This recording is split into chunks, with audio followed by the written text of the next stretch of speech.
This episode is brought to you by the Shop 1 in 5 Pledge. We believe that when you purchase from a small online or offline business, your dollar goes further. Hey friends, Minna and I created the Shop 1 in 5 Pledge, and we're inviting you to take it with us. It's a commitment to make 1 in 5 of your purchases from a small business, online or offline. It's a way to make an impact together where and when it matters most. Because the truth is, your purchasing power matters now more than ever. Head to shop1in5.com to take the pledge. Make that commitment to shop 1 in 5 of your purchases towards a small business. We also invite you to shop the directory if you don't know where to find other small businesses. It's right there on the page. And we're asking for you to share the pledge. Imagine if each of us told 3 to 4 people about the Shop 1 in 5 pledge. It would be an incredible and life-changing for so many small businesses. Tell your friends, your family, and your social network. It costs nothing extra and makes a world of difference. Our purchases have the ability to change lives. Okay, let's jump in. Welcome to the Product Boss Podcast, where we help product-based businesses grow their sales and improve their strategies. Hey everyone, I want to introduce you to my co-host and biz bestie, Minna an Amazon guru that has built a multi-6-figure product-based business. And introducing the other half of the Product Boss, Jacqueline Snyder. She has helped launch and grow over 500 fashion apparel and accessory brands, even one of her own. And together, we share our inventory of secret weapons that will help you dig deep and do the work it takes. Are you ready? Let's build together. Hey, everybody, and welcome to another episode of the Product Boss Podcast. I'm your host, Jacqueline Snyder, with my super cool co-host, Minna. Hey, Minna. Hey, Jacqueline. Did you like that intro? Yeah.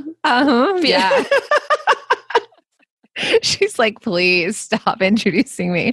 Anyways, we are so excited to have you all back. Thank you for listening to the Product Boss Podcast. We're excited to have a very special guest on with us today. We have Jasmine Grant. So Jasmine Grant is a self-made entrepreneur and technical strategist on a mission to help entrepreneurs create a business that can function without them. Through her brand, Jazz Tiara, Jasmine provides technical services for entrepreneurs who are ready to take their businesses to the next level. She has worked with brands including Mess in a Bottle and Uncloned Marketing to achieve seamless back-end processes, automated memberships, and develop mobile apps. And Jasmine has appeared on Fox, NBC, and CNN, and co-manages several high-performing entrepreneur groups on Facebook. We actually met Jasmine on Clubhouse, which we can get to in a little bit. So people hire Jasmine for her tenacity and her attention to detail. And here's the cool thing, right? So Jasmine is really well known because she has created this new business app called the Black Wallet and Black Sale, a digital marketplace for discounted Black goods. And Jasmine has always been interested in tech and helping people become the best versions of themselves. And we're really excited to have Jasmine on the podcast. So welcome, Jasmine. Thank you so much. It makes you laugh when you hear someone else reading the things off the paper about you. Your real life bio. You do so much. So we met Jasmine actually in a room on Clubhouse. So we haven't fully talked about Clubhouse yet on the podcast with our community. Some people's minds might be blowing. Yeah. They're like, we had a few. We talked about it at Bosses and Breakfast, and some people were like, what's Clubhouse? So two-way podcasting. Think of it like that, guys. Yeah. Yeah. So it's like an audio social media platform. Yeah. So Clubhouse is a new platform right now. It's been in beta and it's been invite only. Jasmine has one of the biggest clubs on Clubhouse, it's basically an audio format. You guys can Google it. Just go and Google and read an article about it. But we were in a room, and I'm using little like air quotes, with Jasmine, and we kind of bonded. And the thing I'm loving about Clubhouse is that we're networking. We're meeting people that we wouldn't have met, especially during COVID times. We're not at all these events, and who knows, when there's a ton of people, you don't necessarily make these connections. So we've actually hosted a room on Clubhouse with Jasmine. And then Jasmine, would you mind just sharing a little bit more about what you do on Clubhouse? Like it's by Black, right? Is your club? So I have 2 clubs on Clubhouse. So one is by Black Club, and that's the super huge one. We have more than 70,000 members and followers. It's just growing all on its own. It's a big tree right now.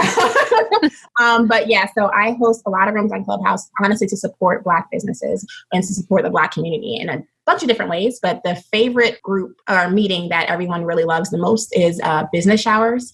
And so it's a lot like baby showers, but I do them for businesses. So, we get them like some sales, we give them free advice, we help them really get a good foundation to start because 40% of Black businesses closed last year. And so I'm trying to get the ones that are bothering to still be here or to start, give them some really some good foundation so that they're not a part of the 40% this year. That's so tough. And so when you do these business showers, do they apply to be a part of them? Yeah, I have an application on the website. So the club on Clubhouse, the website is byblackclub.com. But when you go to it, you can see like all the different types of rooms that we have because we have game nights and we have like a job board and anything that really gets people hired or helps them get ownership. Because even right now we're doing a legal series with trademark lawyers. And so they're explaining the difference between trademark and copyright and how you can do it. And so I'm just trying to close the gap between people needing things and knowing things and it being so difficult to get those things. And so, yeah. Amazing. Yeah, and you're right. It is like a two-way podcast. The craziest thing for those of you that don't know about Clubhouse, there isn't a way to record, right? You're not recording these. Yeah. I think it's illegal. It is. You're not supposed, they will kick you off the app. Yeah. It's technically illegal on Clubhouse. And I just want to make sure because I know some rooms people are doing it. They're doing all sorts of things. Yeah, they'll tell you if you tell everyone in the room and you keep repeating it, then you don't get in trouble. But you're not supposed to do it without everyone knowing. Yeah. So the craziest thing about Clubhouse is it's real time. You miss it, you miss it. So when Elon Musk was on last weekend, I missed it. So, but I did catch Vanilla Ice the other day. Let me tell you. Oh, same thing. Same thing. Almost. But that's the thing, right? So like you're hosting these amazing rooms, these incredible connections and stuff. And so people really, if they're in your club or they need to be aware of when you're hosting these rooms so they can actually benefit from the content that's being shared. Yeah, for sure. It's like a live conference for sure. Yeah. But that's the beauty of it too, a little bit, is that it feels like a live conference that never stops. You almost feel bad leaving. Yeah. That's actually, now that you bring it up, that's a great point. All the panels are going on and then you just scroll through the program to see which panel you want to hop in. I love that comparison.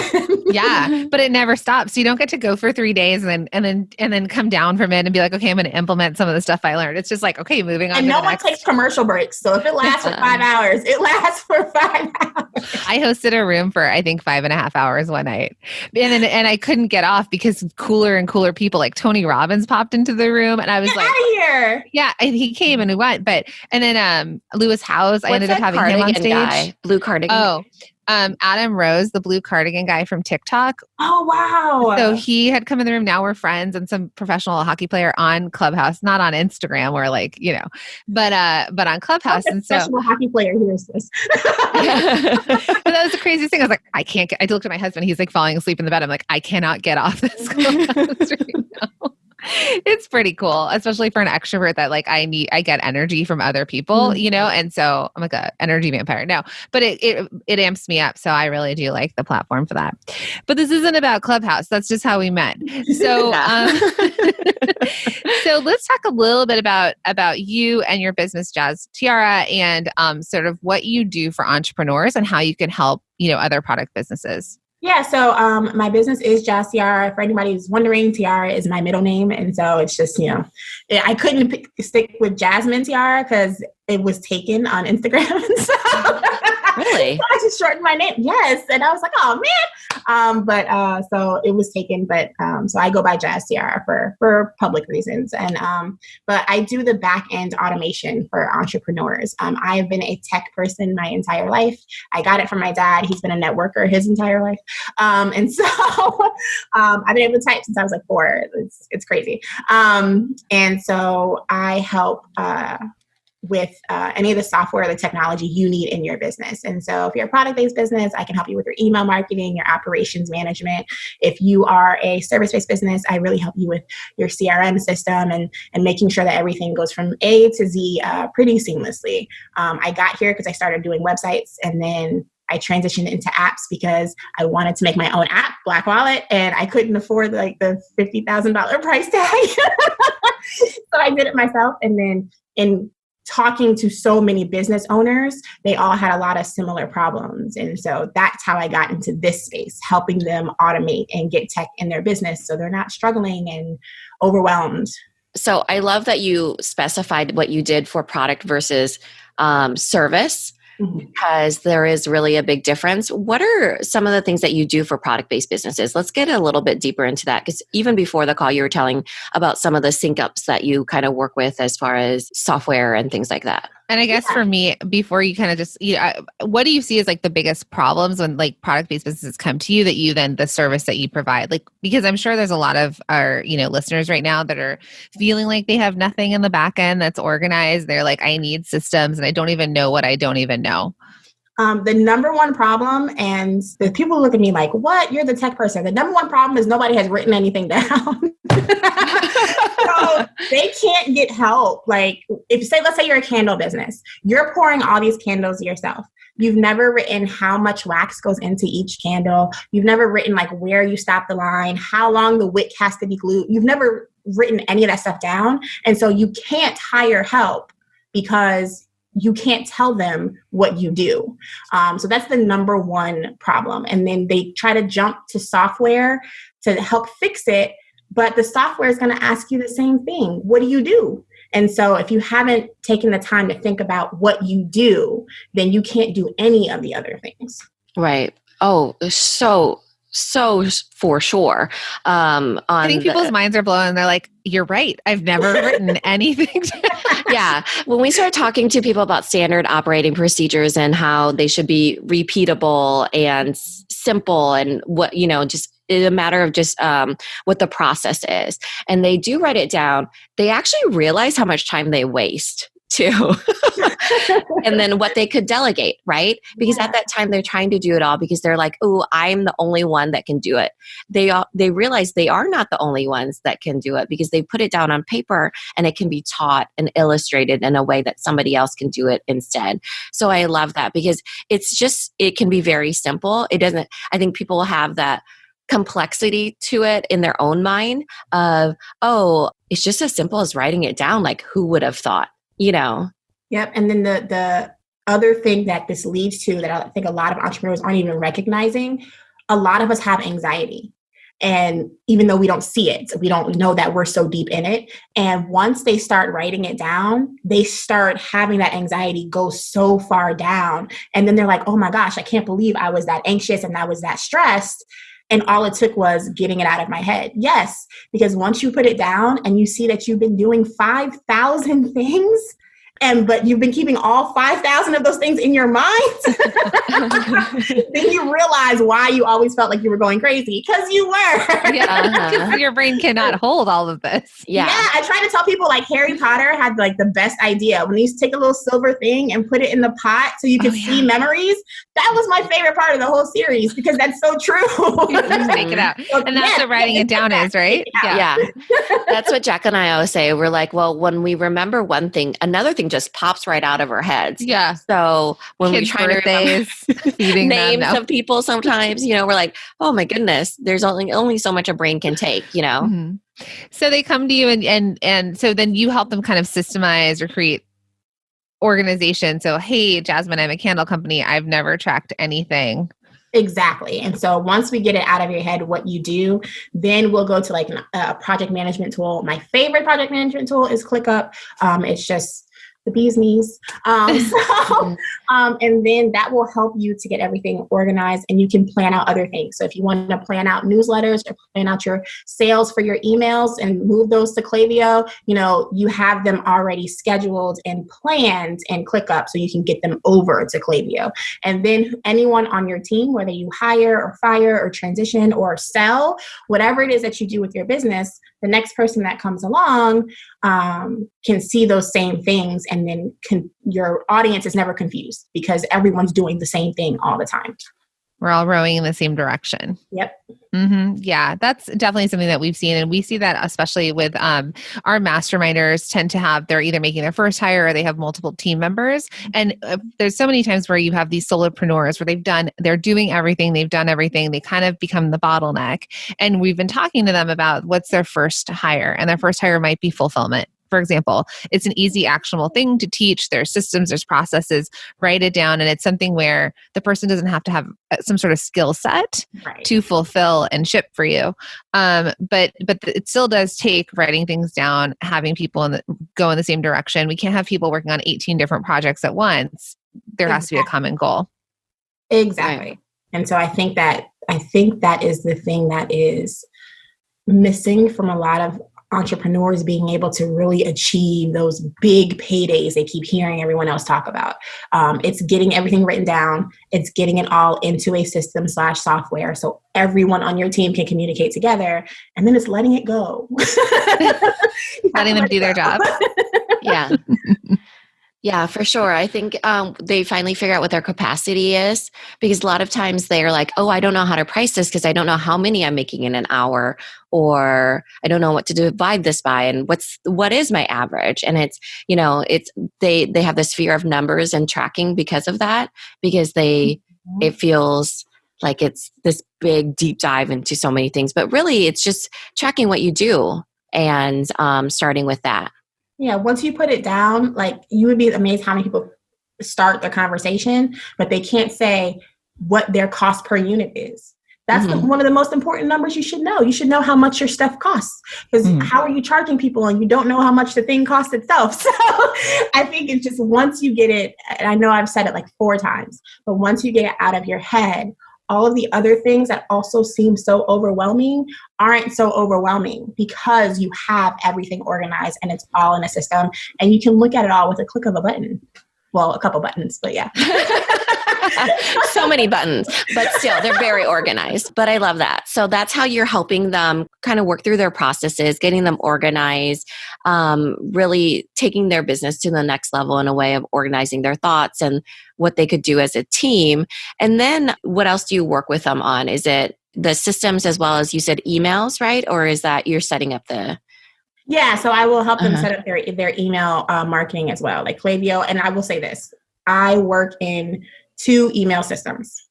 For service-based businesses, I do ActiveCampaign. For product-based businesses, I do Klaviyo. Why? Because they're just the tip top. I don't know what else to say. They're amazing. They perform so well, and they are so customizable that it often seems like a disservice to use other ones. There's a couple of other ones I'll use because they are good, like if there's Entreport or things like that. Yes. But I always end up recommending, like, if they don't have anything, I usually end up recommending one of those 2. Right. Yeah. We do the same thing. I mean, with our product-based businesses, Klaviyo is the number one, email platform for that. And it integrates really well with Shopify. And it's just really well is an understatement. Oh my goodness. They're the best marriage ever. But it works so well, and then it helps track revenue and stuff. So yeah, it's definitely something that we do as well. It is a little bit complicated, I think, sometimes when you're trying it and you're starting. So hiring someone like you to kind of get them going on the platform, to teach them about it, to maybe help them with their initial emails. Do they have to come to you with copy, or do you also help with copy? I always give initial copy, like a jump start. This is what you should include in your email.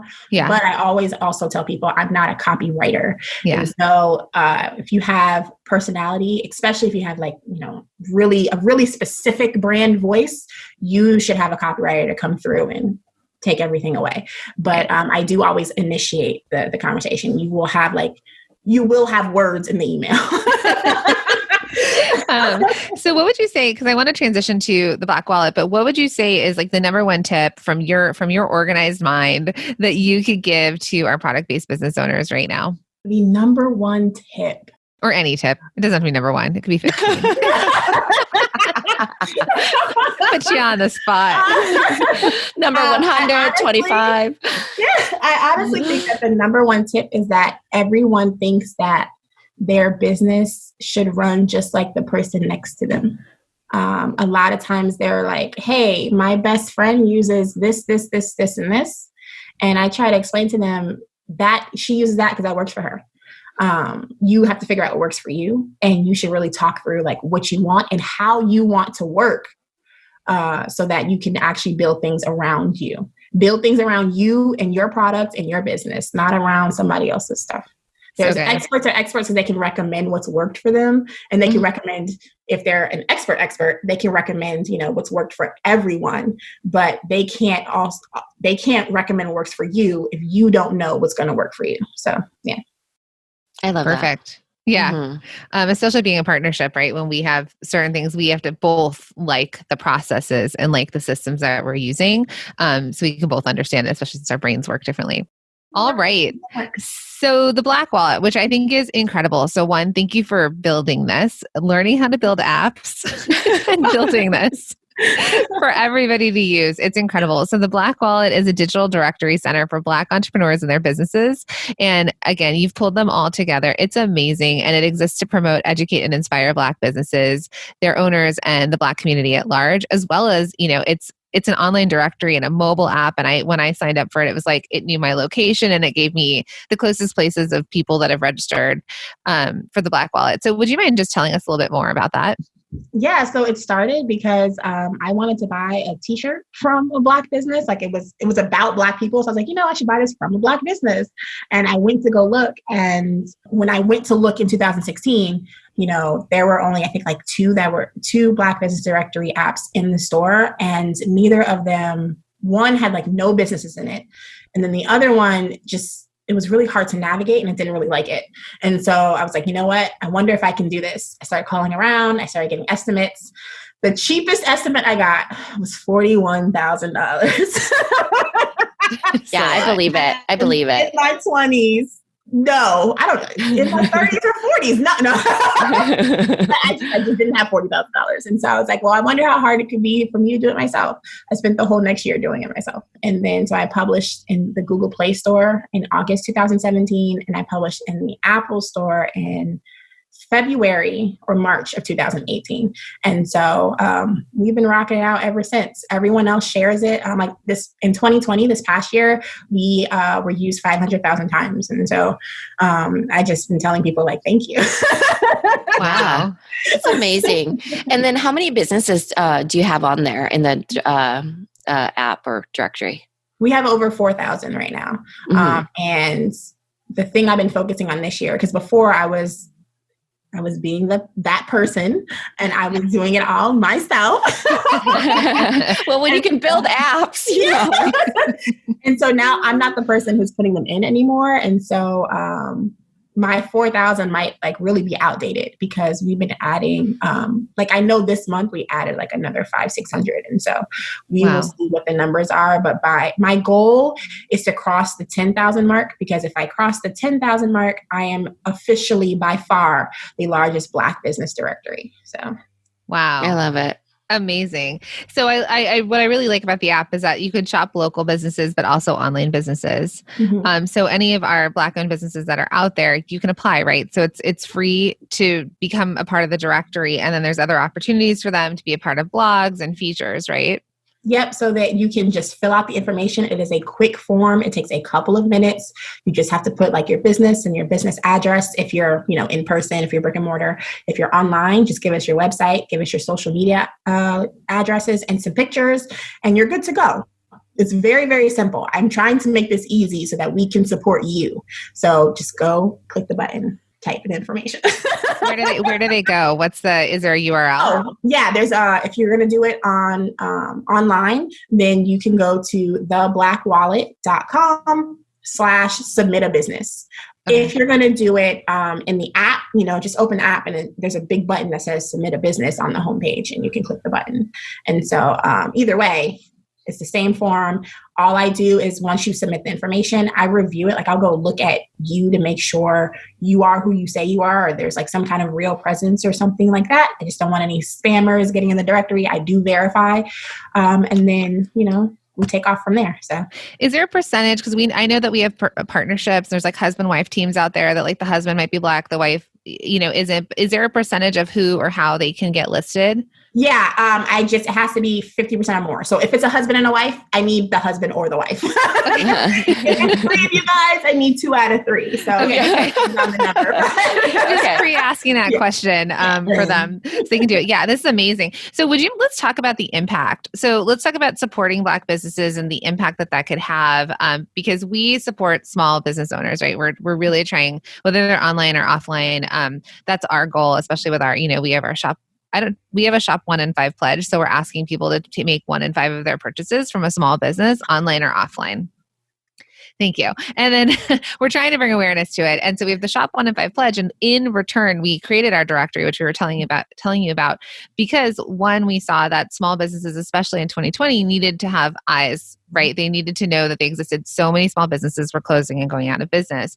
And also, when you ask people to shop from a small business, their brains tweak out because they're like, well, who? And they think about Main Street USA. They think about small town. That was definitely something that was pushed, but they don't realize there's small businesses online. They don't even know how to find the small businesses or to validate it. Even on Amazon, like Minna's a small business that sells on Amazon, even though it's a big machine, she's still someone who's supporting her family through a business sold on Amazon. So we really created our directory to be don't get stopped up at taking the pledge, but here's some places you can shop from. So I would say the same thing. I mean, with the Black Wallet, how impactful it is to support small businesses. You said 40% of them closed Black-owned businesses, 40% closed in 2020. So what's the impact you're hoping to create? Or I guess, can we just talk a little bit more about that? Yeah.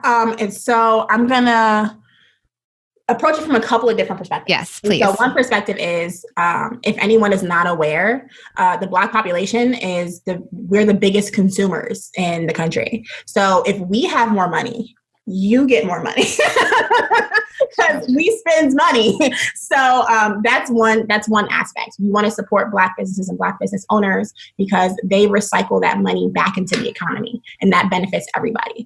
I think the other aspect of it is, just like any other small business, you're paying for some kid to get tutoring. You're paying for somebody's, dog to go to the vet. You're paying for somebody's car to get paid off. Like, you're doing the small things. So think about all the things you want somebody to do for you. Every time you buy that from a small business, you're doing that for somebody else directly. Like, every sale, like, people click the button on me. I'm like, yes, I know exactly what that's going to go to.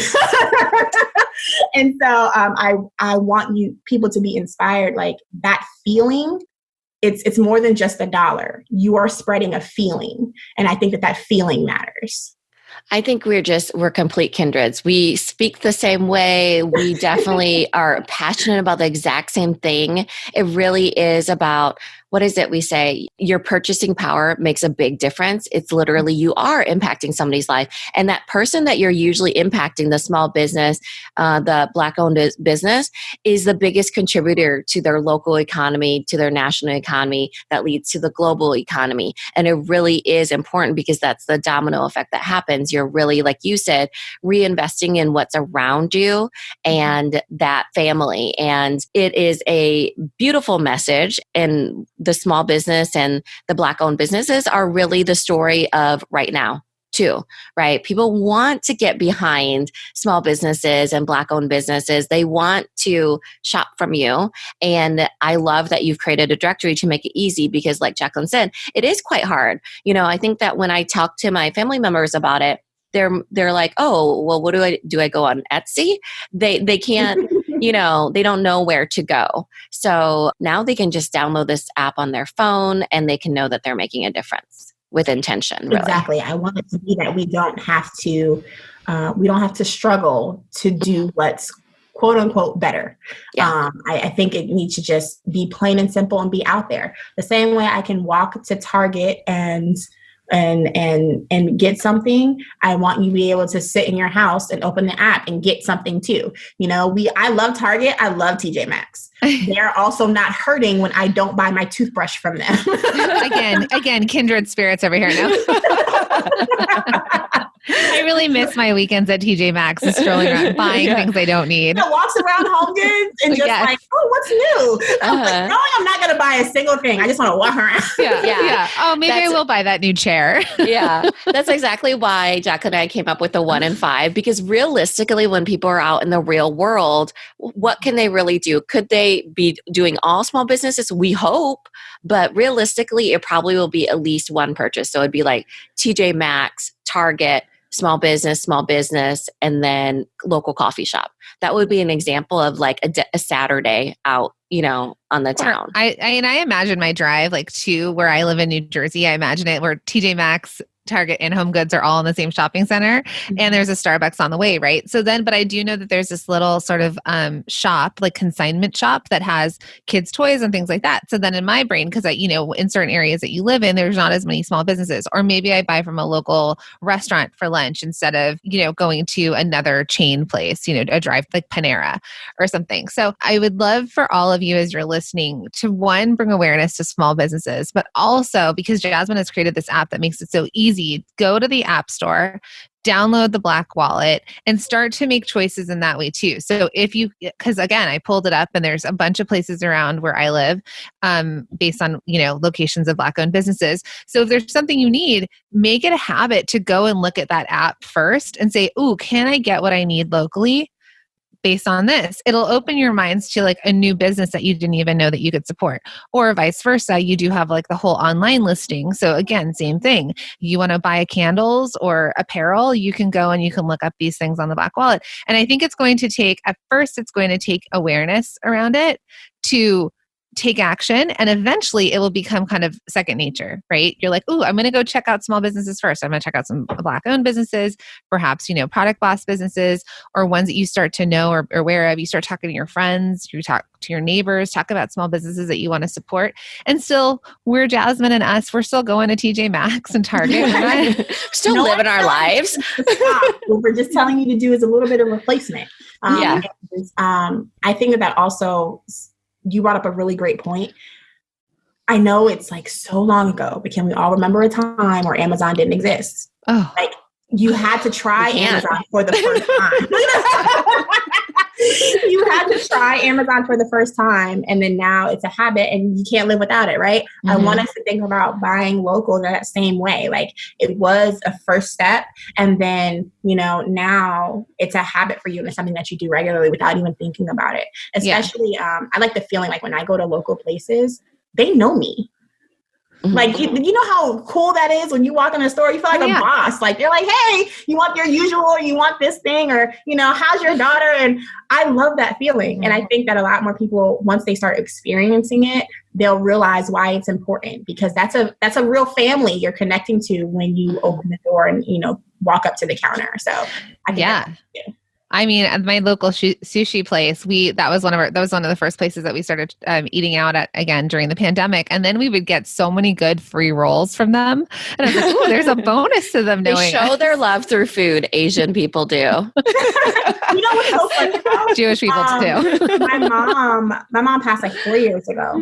And the owners of the nail salon that she always went to, because she always went to the same one, she went to the same one for like years.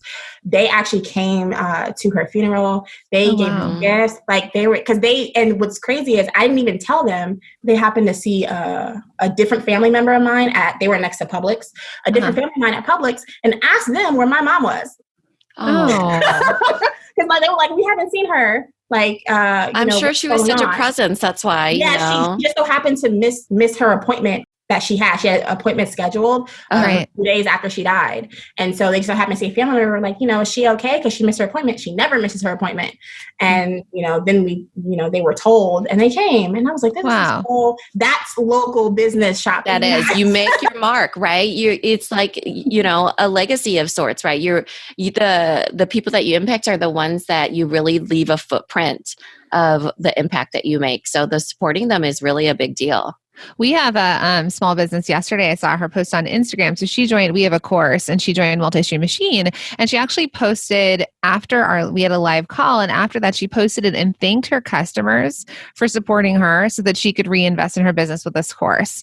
And I was like, that's so interesting watching her also, because it's an online business, but it's so interesting watching her bring that awareness to her customers. Like, hey, I'm a small business. I'm learning. Thank you for you buying things for me because I get to reinvest that into, this business and continue to grow it. So I love that we're kind of breaking down those walls of that's a business and, it exists without each other versus it's a synchronous relationship. We're in it. We are all in this together. It's so impactful what you're doing. We are so looking forward to continue to support the Black Wallet and you and all the things that you're doing. And, it's important. And I think we all saw that 2020, the beauty of 2020 is it connected us all in a different way. And then it also showed us the impact that we could make with our dollar. So if there's a small kitchen shop in your town and you're like, oh, I can go to Target and buy that spatula. Well, think of yes, it might be slightly more expensive, but an extra couple of dollars to go buy a spatula at the local shop.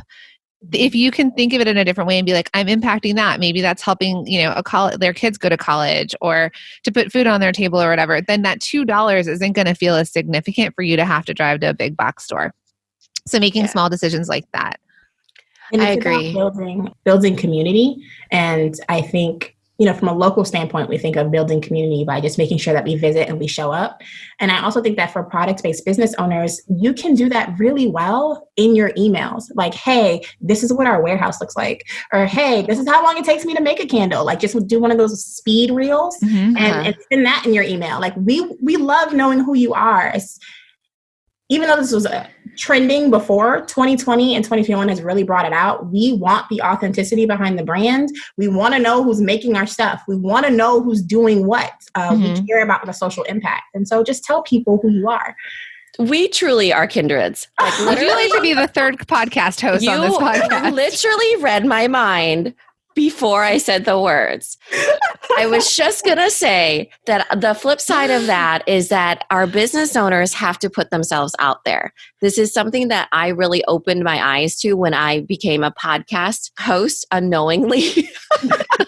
Unknowingly, I didn't think I had to put myself out there. Then 2020 happened. And before, just Jasmine, because you and Jacqueline are very outgoing, right? And you're talking about going to local places where I at first would cringe at the idea. Like, oh my God, they know my name. I mean, it's like, don't look at me, don't talk to me, don't see me. They know my name and my order. Like, I don't like that feeling until 2020 happened. And I was like, oh my gosh, I need these people. And I love being around these people. And I feel bonded to these people, and you're seeking out connection more. And it really flipped my thinking, even when you were talking earlier in this episode of, leaving that imprint and putting yourself and the story of your mom and everything. I was like, that is really beautiful. I would love to actually live life like that. It's just that I always felt like, that I shouldn't or something. So I think that we have to really reframe this for ourselves and really think about like what Jasmine is saying is that, it becomes a habit and you start doing it and it becomes this beautiful thing that you never realized for yourself, just like you putting yourself out there. It's very hard for product people to put their faces to it, but now that people want authenticity and they want, that genuine person behind the product, they want to see the human, a real human, not a perfect human, and I think that everybody has to keep that in mind. Just keep showing up, be open to it. I'm there with you in that I'm like, okay, it's okay for people to know my name. I'm now a co-host of the Product Boss podcast. And, I can really model that and show that too. So I think I'm there with you guys. And, and as soon as you said outgoing personality, I started laughing because I got forced to be like this. Yeah, same. It was a complete accident. I did not intend. Like my entire dream when I was a kid, I was going to be a pediatrician. I was going to be rich and nobody was going to know me. Not a pediatrician, but those other two. But can I say something? A lot of you think that this is also me. I loved being a fashion designer where I was like, I'm behind the scenes. The models walk out and I'm behind the scenes. This was not me either. I mean, I know it feels... It wasn't. Sure. It was not. My husband's the actor. I would always be like, I'm just the person on his arm. I'll just wait here quietly while they all talk and do their thing and perform for each other. And so it is really interesting though, that like how all of us have kind of found our path and found our voice. And it was, it was uncomfortable for all three of us, let's say, to get out there. But then now you're all listening to us cackle and I know. and enjoy this. And so imagine for yourselves too, right? Like when you don't know what you don't know. So if you try something new and then eventually you're like Jasmine and you have one of the biggest clubs on Clubhouse and everyone knows your name and your voice, or, we have our podcast. So it's really interesting watching our journeys, but it took pushing ourselves out of our comfort zone. Yes. Clubhouse was the biggest stretch I ever did. I don't even know. Well, I know that part of the reason I was able to do it is because there were not 2 million people on the app at the time. When did you start? Did you start when it started? Or? Started in October. Okay. And so when I started in October, they were saying there was like maybe 6,000, 7,000 people on the app. And then like the next week it was 15. And the next I know, it's crazy. I came in November and I was like, my friend was like, do you want Jessica Sansbury's like, do you want an invite to this? And I was like, sure, I have no idea what it is. I got on, I was like, forget it. And I'm out. And then eventually when I came back, I think it was around Christmas, it was crazy. And now it's even crazier, like all the people that are joining. So it is really interesting. Okay, Jasmine, this has been awesome. I know we told you like, it's going to be a short interview, but we love talking to you. So it's not. You gave me fair warning. It's going to keep going. Tell our listeners how, in both ways, how they can connect with Jazz Tiara and also with the Black Wallet. TheBlackWallet.com. You can also go to jazztiara.com. That's JASTIARA.com. Also, if you just so happen to remember that my first name is Jasmine, and you type in JasmineTiara.com, it's just going to reroute you. So it's okay. And then on Instagram, if they want to connect with you there. Oh, Instagram. Yeah. So my Instagram is I am Jazz Tiara. And then the Instagram for Black Wallet is The Black Wallet. And then, matter of fact, all the social media for Black Wallet is The Black Wallet. Okay. And then for me, Instagram is I am Jazz Tiara. Everything else is just Jazz Tiara. Perfect. Okay. We'll put all the links in the show notes. Thank you so much for being on. This is awesome. This was fun. Yeah. Thank you so much. No, thank you guys for inviting me. You sent an email and I was like, yes, this is awesome. One last thing before we go. We created this podcast as a reminder you are not alone in this. Growing a product-based business is hard, and we want to help you through it. So thank you so much for listening. We truly appreciate it. We do. And we love to give special shout outs to those of you that have left a review. Thank you so very much. Minna and I read every single one of them, including this one from Soulstick Root. It says, "This podcast has helped me with my business more than any other tool out there. I also just finished their free Rock Your Holiday promotions and have never felt more prepared. I'm forever grateful for the knowledge and encouragement these ladies have given me. I could not recommend them more. Follow them on social media as well. They are always putting out excellent content." I felt like crying a little bit on that one. That one was really sweet. Thank you so much, Soulstick Root. Yes, thank you so much. I think I said it wrong the first time, but that really, they mean a lot to us. We read them, they impact us, and as we put out content for all of you small business owners. So thank you, thank you, thank you. This episode is brought to you by the Shop 1 in 5 Pledge. We believe that when you purchase from a small online or offline business, your dollar goes further. Hey friends, Minna and I created the Shop 1 in 5 Pledge, and we're inviting you to take the pledge with us. It's a commitment to make 1 in 5 of your purchases from a small business, online or offline. It's a way to make an impact together where and when it matters most. Because the truth is, your purchasing power matters now more than ever. We're inviting you to take the pledge if you head to shop1in5.com. The link is in the show notes. And when you get there, please make sure to share the pledge with your friends, your family, and your customers. Let's invite everyone to take the Shop 1 in 5 Pledge so that we can all use our purchasing power to change lives.